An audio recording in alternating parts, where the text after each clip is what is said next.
Že imel kdaj počitniško delo? Ja, Kaj pa si počel? bil sem pismonoša. Sem delala v mizarske delavnice.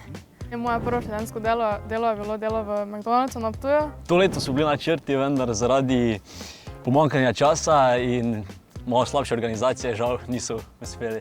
Letos pa sem poleg mizarske delavnice delala še v restavraciji. Potem sem delala tudi v enem arhitekturnem podjetju na Ptuju, sedaj pa kelnarim na Spodnji Hajdini. Bolj mi je všeč služba, ki delaš z ljudmi. Meni se je zdelo to poštarsko delo zelo fajn, ne vem, tako je bolj sproščeno, brez nekih urnikov, noben te ne nadzoruje. Imela sem stranke, ki so bile bolj negativne, pa nepotrpežljive. Jaz večinoma delam predvsem zato, da dobim neke izkušnje, pa da dobim vpogled v neko področje dela. Ugotoviš, kakšni so ljudje, pa kako je treba z njimi ravnati. Ni za nekaj, da bi to počel v življenju, ampak da si dobimo nekaj denarja, pa zato lažje preživimo leto. Sodeluješ z ljudmi, jim pomagaš, se naučiš sprejemati kritike. Spoznavala sem tudi delo arhitektov, spremljala sem jih pri njihovem delu, tako da mislim, da je to bilo najbolj pomembno. Če res hočeš biti dober v tem, kar delaš, moraš imeti rad to, kar počneš.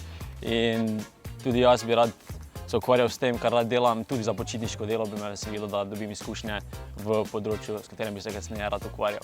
A ni tako, da moraš zelo zgodaj vstajati za pošto? Ja, pa vse to ni problem, smo navajeni iz šole. Rad bi se ukvarjal z nekim tehnološkim razvojem, nekaj novega, tako da bi naredil neko spremembo.